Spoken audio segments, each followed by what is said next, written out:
Hello दोस्तों, आप सभी का स्वागत है मेरे भाग्यवती यूट्यूब चैनल में। तो दोस्तों, आज हम पढ़ेंगे कक्षा 11वीं, विषय भूगोल है।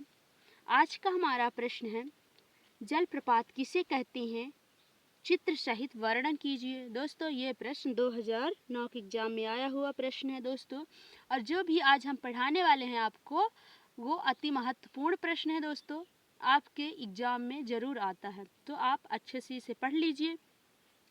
जलप्रपात धरातल की असमानता के फलस्वरूप नदी का पानी ऊपर से नीचे की ओर तीव्रता से गिरने लगता है। जब धरातल की असमानता होता है, कहीं पे ऊबड़ खाबड़ यानी कि, तो ये क्या है, असमानता है। इसके फलस्वरूप क्या होता है, नदी का जो पानी होता है वो ऊपर से नीचे की ओर तीव्रता से गिरने लगता है। इसे ही जलप्रपात कहते हैं। जैसे दोस्तों, धरातल यानी कि यहाँ से ये क्या है, पानी का क्या है, बहाव है, यहाँ से ये नीचे की ओर जाता है तो तीव्रता से गिरता है। जल प्रपात का निर्माण नदी की तरुण अवस्था में पहाड़ी खंड में होता है, यानी तरुणी अवस्था में होता है। और कहाँ, पहाड़ी खंड में होता है जलप्रपात।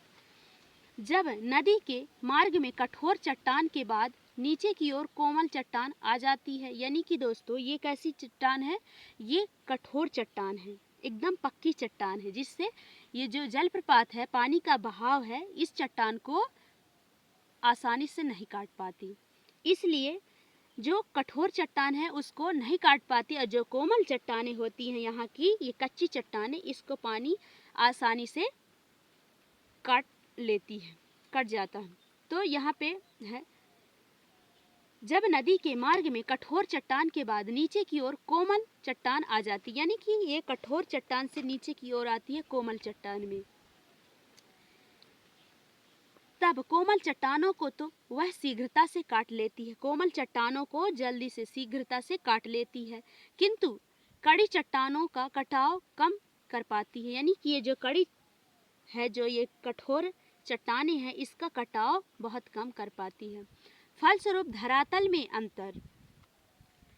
दोस्तों, ये जो है चट्टान है, ये पक्की चट्टान है, इसको जो पानी का बहाव है, ये इसका कटाव नहीं कर पाती है। और जो ये कच्ची चट्टान यानी कोमल चट्टान है, तो इसका कटाव शीघ्रता जल्दी से कर लेती है।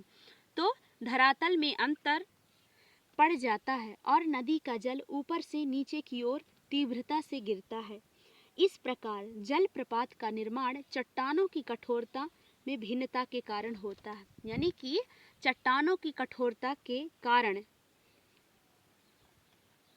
भिन्नता के कारण होता है। यानी कि चट्टान कैसे होती है, कठोर होती हैं, इसलिए पानी उसको जल्दी नहीं काट पाती है, और जो कोमल चट्टानें होती, कच्ची चट्टानें, उसको शीघ्रता से जल्दी से उसको काट पाती हैं। इसका उदाहरण है अमेरिका का नियांग्रा, दक्षिण अफ्रीका का विक्टोरिया एवं वेनेजुला का एंजल जलप्रपात। ये इनके उदाहरण के रूप में दिखाए जाते हैं। अगला प्रश्न है, स्टेलेकॉइट और स्टेलेमाइट में क्या अंतर है। दोस्तों, ये प्रश्न 2018 के एग्जाम में आया हुआ, अथवा इसी से संबंधित एक प्रश्न और बन सकता है, अच्युतसम या निश्च्युतसम आकृतियों में अंतर स्पष्ट कीजिए। ये प्रश्न 2013 के एग्जाम में आया हुआ है।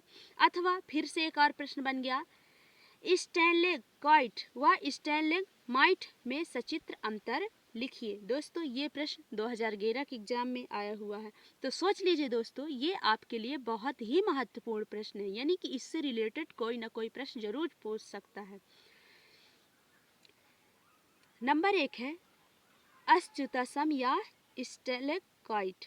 कंदरा की छत से रिश्ता हुआ जल धीरे धीरे टपकता रहता। कंदरा यानी कि दोस्तों, कंदरा ये है, ये कंदराएं हैं, और इनसे जो जल धीरे धीरे क्या होता है, रिसाव होता है नीचे की ओर, और धीरे धीरे टपकता रहता है। इस जल के अनेक पदार्थ घुले रहते हैं, मतलब इस जल में बहुत सारे पदार्थ क्या होते हैं, घुले रहते हैं। अधिक ताप के कारण वाष्पीकरण होने पर जल सूखने लगता है। जब अधिक ताप यहाँ हुआ तो क्या होता है, जल वाष्पीकरण होता है और इसके बाद सूखने लगता है। तथा कंदरा की छत पर पदार्थों का निक्षेप होने लगता है, यानी कि कंदरा की जो छत है वहाँ के पदार्थों क्या होने लगता है, निक्षेप होने लगता है। इस प्रकार की आकृति पतले स्तंभ के रूप में होती है। इस प्रकार की आकृति जो होती है वो पतले स्तंभ के रूप में होती है, जो क्रमशः फर्श की ओर विकसित होते हैं। इन्हें आकाशीय स्तंभ भी कहते हैं। इन्हें क्या कहते हैं, आकाशीय स्तंभ भी कहते हैं। तो दोस्तों ये है स्टैलेक्टाइट व स्टैलेग्माइट का डायग्राम है। ये यहाँ की छतें हैं, कंदराएं हैं, और यहाँ से नीचे की ओर ये क्या होता है, जल का रिसाव होता है। तो दोस्तों स्टैलेक्टाइट की ये क्या है, ये इनकी छतें हैं, छत हैं, कंदराएं हैं, और स्टैलेग्माइट ये जो नीचे की ओर है ये कंदराएं हैं, ये छतें हैं इनकी। फिर है हेलिक्राइस्ट, तो ये इसका दीवार है ये। फिर है ये स्तंभ है, ये जो बने हुए हैं ये स्तंभ बना हुआ है, ये नीचे की ओर जल का रिसाव होता रहता है। अब हम आते हैं निश्चुतशम या स्टैलेग्माइट। कंदरा की छत से टपकता हुआ जल फर्श पर क्रमशः एकत्रित होता है, यानी कि जो कंदरा की छत है वहाँ से जल टपकता है और एकत्रित होता है। इससे फर्श पर भी स्तंभ जैसी आकृतियाँ बनने लगती हैं। ये जो स्तंभ बने हुए हैं ये आकृतियाँ बनने लगती हैं फर्श पर। यह धीरे धीरे छत की तरफ विकसित होती हैं। ये जो हैं ये आकृति जो है धीरे धीरे क्या होती है, छत की तरह विकसित होने लगती हैं। इन्हें पतली स्तंभ भी कहते हैं, पाताली स्तंभ भी कहते हैं।